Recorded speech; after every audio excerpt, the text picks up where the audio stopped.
السلام علیکم. ہمارے چینل بیا اور مالا پر خوش آمدید. اگر آپ ہمارے اس چینل پر پہلی دفعہ آئے ہیں یا آپ نے ابھی تک سبسکرائب نہیں کیا تو بیا اور مالا کو سبسکرائب کرنا اور بیل آئیکن پریس کرنا ہرگز نہ بھولیں. وہ یکدم چوکنی ہو گئی. طارق بھی چونکا. یہ بڑے ڈنڈے سے بندھے گھنگروؤں کی آواز تھی. ڈنڈا زور سے زمین پر بجتا تھا. چھن کی کرخت آواز اور ساتھ ہی حق اللہ، پھر چھن، پھر حق اللہ، پھر چھن. دونوں نے ایک ساتھ امرود کی دیوار کے پار دور دیکھا. بیجی کے تینوں مہمان خوب پیٹ بھرنے کے بعد جا رہے تھے. ایک لمبی داڑھی اور لمبے لمبے بالوں والا بوڑھا مگر مضبوط جسم کا مالک، خاکی میلی شلوار قمیص، سبز کرن لگا دوپٹہ گردن سے دونوں جانب پڑا تھا. وہ ڈنڈے کو مار کے حق کہتا تھا. اس کے پیچھے دو سبز چوگا پوش گنجے، ایک بھاری جسے کا مالک تو دوسرا پتلا سا. ہاں مگر دونوں کے سر ان کے کل وجود سے بہت چھوٹے تھے. جیسے جوان کڑیل کے شانوں پر 2-4 برس کے بچے کا سر رکھ دیا جائے. جب وہ چلتے تھے سر یوں ہلتے تھے جیسے شیشے کی بوتل پر انڈے کا خالی خول جھولتا ہے. دائیں بائیں بے خود بے قرار. معصومہ نے خوف زدگی کے عالم میں طارق کا آوازو دبوچ لیا. طارق نے اس کے ہاتھ پر اپنا ہاتھ رکھ کے تشفی کرائی. وہ کہیں کھو گیا تھا. یہی وجود اور ایسا ہی ڈولتا سر، خود میں مست ملنگ. طارق کی نگاہوں نے دور تک ان تینوں کا پیچھا کیا اور جب وہ نگاہوں سے اوجھل ہو گئے تب بیجی سے بہت ساری شکایتوں کے باوجود دل کسی بوجھ سے بند ہونے لگا. جیسے معصومہ کے چہرے پر ایک سکون اترا تھا. وہ کھڑی ہو گئی. اب گھر جانے میں کوئی رکاوٹ نہیں تھی. بیجی کے مہمان جا چکے تھے. ایسے مہمان جسے ہمارے ہاں عرف عام میں شاہدولہ کے چوہے کہا جاتا تھا. معصومہ جانتی تھی بیجی نے اب کئی دن تک سرشار رہنا ہے اور اب کبھی رونا ہے کبھی ہنسنا ہے کہ آج شاہدولہ شاہ کے چوہے ان کے مہمان تھے. گھر آئے تو بیجی چارپائی کی بنائی میں لمبی ٹانگیں پھنسا کر بیٹھی تھی. طارق نے کرسی پاس ہی رکھ لی اور بڑا سوچ سمجھ کر بولا تھا، وہ ڈرتی ہے بیجی، آپ کو پتا تو ہے. معصومہ سلام کہہ کر نہانے گھس گئی تھی. بیجی اون کا گولا تیار کر رہی تھی. پیر کے انگوٹھے میں اون پھنسا کر کونی موڑ کے پورے انہماک سے لگی ہوئی تھی. تھوڑی وہمی تو ہو چکی ہے. آپ اس کے دل کی حالت تو سمجھتی ہیں نا. کھانا نہیں کھانا تم لوگوں نے؟ کھا کر آئے ہو؟ بیجی نے الگ ہی سوال کیا. میں کھانے کی بات نہیں کر رہا بیجی. اس طرح سے کیسے گزارا ہوگا جب آپ جانتی ہیں کہ اس کے دل میں ایک خوف بیٹھ چکا ہے. تو ڈاکٹر نے کہا ہے اسے خوش رکھیں، کوئی غم کوئی فکر پریشانی نہ دیں. اور آپ؟ اچھا. بیجی کا گولا تیار ہو گیا تھا. وہ ٹانگ سے میٹ کر پوری طرح طارق کی جانب متوجہ ہوئی. خوش رکھنے کا کہا ہے تو پھر میں کیا کروں؟ ایک بات بتاؤں، تیری زنانی کو سب سے بڑی خوشی میرے مرنے سے ملنی ہے. مر جاؤں؟ بیجی؟ طارق ششدر رہ گیا. یہ کیسی باتیں کر رہی ہیں آپ؟ دیکھ طارق، آج مجھے نہ چھیڑ. میرا دل سڑا پڑا ہے، کلیجے سے آگ نکلتی ہے. کچھ نہ بول. معصومہ کہتی ہے آپ نے بددعا دی ہے جب بھی وہ اب تک اولاد کی نعمت سے محروم ہے. کاش دے سکتی طارق. بیجی یکدم نڈھال ہو گئی. میں تو بس یہ چاہتی ہوں یہ سچ بول دے. آپ نے آج تک یقین نہیں کیا بیجی. طارق کا انداز خفا سا ہو گیا. نہیں، بالکل بھی نہیں. بیجی قطعیت سے بھرپور لہجے میں بولی. آپ کا دل نہیں کرتا بیجی آپ میری اولاد کو اپنی گود میں کھلائیں؟ طارق دکھی ہو گیا. بیجی نے بے ساختہ نگاہیں طارق کے چہرے پہ جما دی. کیوں نہیں کرتا؟ میں نے تو اس کا نام تک سوچ رکھا ہے. بیجی کی آنکھیں دمکنے لگی. طارق کی آنکھوں میں حیرانگی امڑ آئی. ماں بیٹے کی گفتگو سے بے نیاز سی بنی معصومہ بھی بری طرح چونکی. وہ لاپرواہ سی بنی کھانا نکالنے آئی تھی. اچھا کیا؟ طارق اشتیاق کا مارا کرسی پر ذرا آگے سے رکایا. محمد طاہر پرویز. بیجی کے لہجے میں سرشاری سی آ گئی.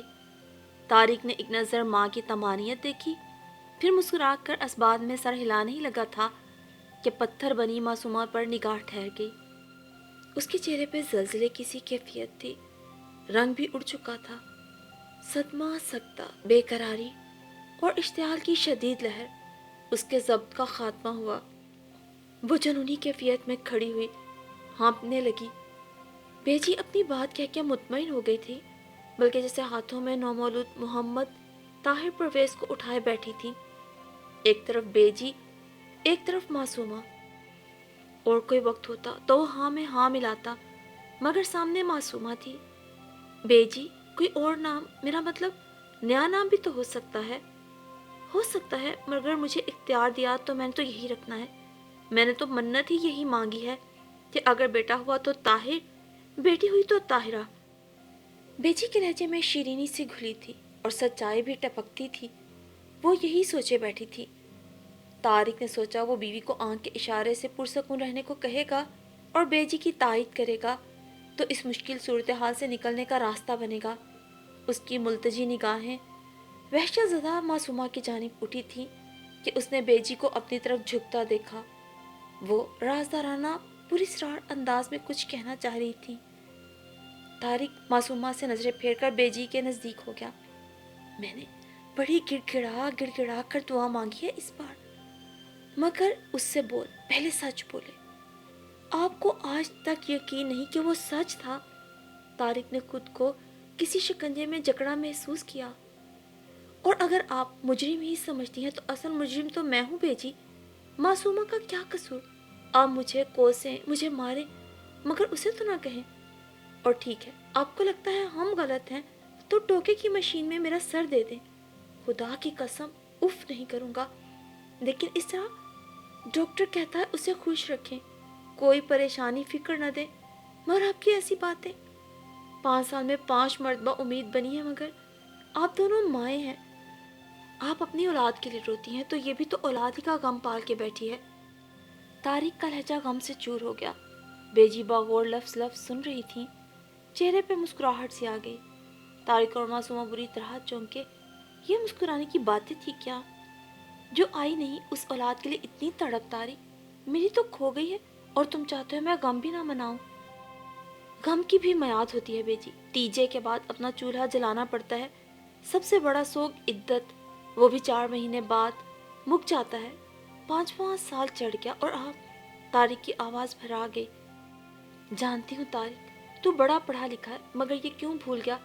تیجے 10ویں 40ویں اور عدتیں مردوں کے لیے ہوتی ہیں، میرا تو گم ہو گیا ہے۔ تو ابھی باپ بنا نہیں، ورنہ پتا ہوتا۔ مری اولاد کا دکھ کچھ بھی نہیں گمی اولاد کے سامنے۔ کتنا بے رحم ہو گیا ہے تو، میرے کلیجے پہ ہاتھ ڈالتا ہے۔ بیجی رونے لگی، آنکھوں سے آنسو بہنے لگے اور جھریوں کی رکاوٹیں پار کرتے تھوڑی سے ٹپکنے لگے۔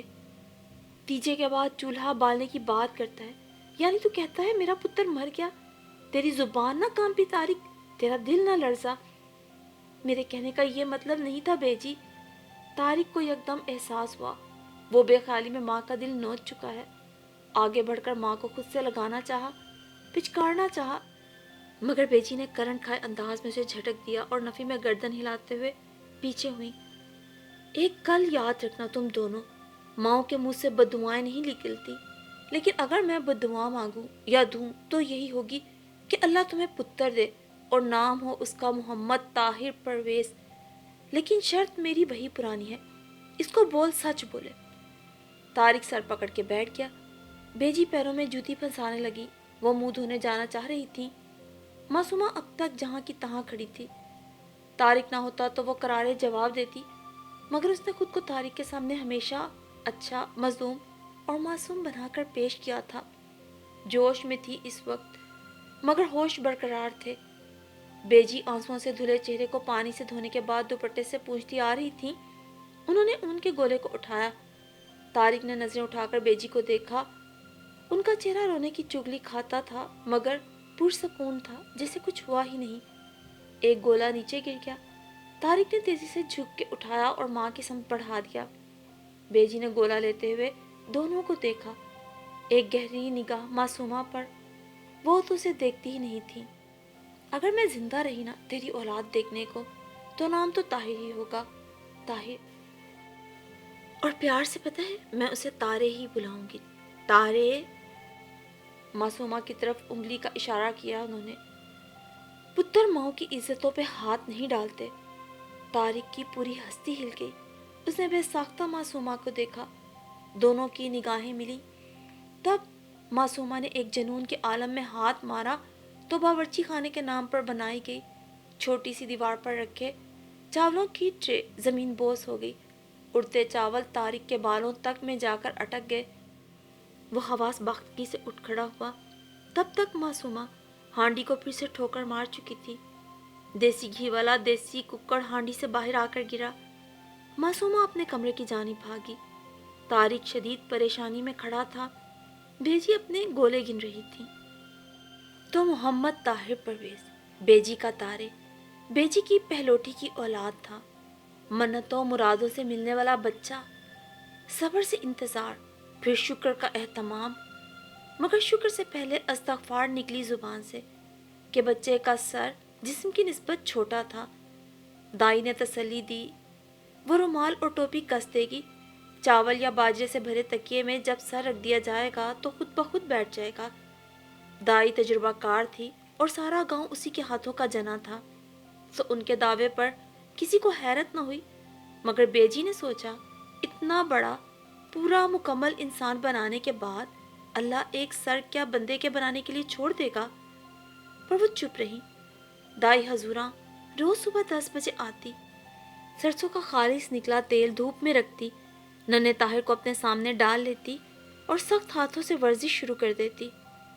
مگر عجیب بات تھی، دائی کی تمام تر مشاقی کے باوجود سر کا کچھ غیر فطری سا لگنا اور واضح ہونے لگا، اور وضاحت لوگوں کی نظروں سے چھلکنے لگی، پھر زبان سے اگل پڑی۔ بیچ کے گھر پیدا ہونے والا بچہ زبان عام میں دولے شاہ کا چوہا تھا۔ وہ گورا تھا، صحت مند بھی، بالکل چپ نہیں تھا، اپنی پسند کے چند لفظ اور جملے بولتا تھا اور انہیں مہینوں دہراتا تھا۔ جو بھی پوچھ لو وہی یاد شدہ لفظ دہراتا۔ کہتے ہیں گونگے کی رمزیں گونگے کی ماں جانے، تو ہوا یہ کہ بیجی اسی ایک لفظ یا جملے یا پھر فقط حرکات و سکنات سے معنی سمجھ لیتی۔ باتیں کرنے لگی۔ ماں بیٹا ایک دوسرے کے لیے رہ گئے۔ بیٹے کی تو چلو مجبوری تھی کہ کدھر جائے۔ بیجی نے سب کو خود ہی چھوڑ دیا، خود کو تارے سے جوڑ لیا۔ دراصل جب ہم بے بس ہو جاتے ہیں تو صبر کرتے ہیں، مگر بیجی نے صبر کے ساتھ شکر کیا تھا، جو صبر کا سب سے اعلیٰ درجہ ہے۔ اپنے مجھول ننھے سے بیٹے کو نہلا دھلا کر تیار کرتی، انڈے جیسی شکل کے سر پہ تیل لگاتی، آنکھوں میں سرمے کے ڈورے، ستھرے کپڑے، پاؤڈر کا چھڑکاؤ۔ اس سب سنگھار کے بعد جگر کا ٹکڑا اتنا پیارا لگتا کہ اسے گدگدا گدگدا کر بے حال ہو جاتی، چوم چوم کے نڈھال ہوتی۔ پھر یکدم وہم سا گھیر لیتا تھا تو ماتھے پہ سرمے کا ٹیکا لگا دیتی، کہیں لاڈلے کو کسی کی نظر نہ لگے۔ دنیا حیران ہوتی، کچھ تعصب سے دیکھتے، بیچاری، کچھ ہنسی اڑاتے، جھلی ہو گئی کچھ کہتے۔ بیجی ان سب چیزوں سے قصدن انجان بنی رہتی۔ جو وہ سوچتی تھی شاید وہ کسی کے وہم و گمان میں بھی نہ تھا۔ 7 برس کی بے اولادی کاٹی تھی، خالی گود کا دکھ۔ وہ بڑے فخر مان اور لاڈ سے تارے کو سب کے بیچ لیے بیٹھی رہتی۔ کہیں سے کوئی ترحم یا طنز حیرانگی آتی، تب بیجی تارے کو پکار کر چوم کر شانے سے لگاتی اور شہادت کی انگلی آسمان کی طرف اٹھا کر آنکھوں میں تشکر، محبت اور عاجزی بھر کے کہتی، رب سونے نے بنایا ہے، اب اس کے بنائے میں کیا عیب نکالوں کہ تھوڑا ایسا تھوڑا ویسا کیوں نہیں۔ جب خالی گود بیٹھی تھی دنیا تب بھی باتیں کرتی تھی، اب ماشاءاللہ سے بچے والی ہو گئی، دنیا پھر بھی چپ نہیں کرتی۔ تو مجھے پتہ لگا کہ دنیا کا کام ہی باتیں کرنا ہے، تو پھر کرتی رہے، میرا کام تو شکر کرنا ہے۔ میں نے 7 سال اللہ سے اولاد مانگی، اللہ نے دے دی، اب کیا سجدے میں گر کے شکایتیں کروں کہ ایسی کیوں دی؟ اللہ سے مانگنے میں شرم نہیں، مگر شکایت کیوں لگاؤں، شکوے کیوں کروں؟ یہ کیوں نہ کہوں کہ رب سونے تو نے ہی ایسا بنایا ہے، تو ہی اسے ٹھیک کر دے۔ اور تارے نے ٹھیک کیا ہونا تھا، رب سونے نے صبر اور شکر کا انعام بنا کر محمد طالب کو بھیج دیا، ایک بالکل ایسا بچہ جیسا دنیا چاہتی ہے۔ بیجی کا بیڑا سج گیا، کہاں خالی ڈھنڈورا ویڑا اور کہاں دو دو بچے۔ محمد طالب سیدھا سادہ شریف بچہ، محمد طاہر پھڈے باز، بیجی کی گود میں چھوٹے کو برداشت ہی نہ کرتا۔ محمد طالب کو دودھ تک پلانے کے لیے بیجی کو طارے کو ادھر ادھر ہونے کا انتظار کرنا پڑتا۔ طارے 12 برس کا تھا اور محمد طالب 7 برس کا جب محمد طارق دنیا میں آیا۔ محمد طالب سے طارے نے بیر باندھا تھا، مگر محمد طارق پر نثار ہو گیا تھا۔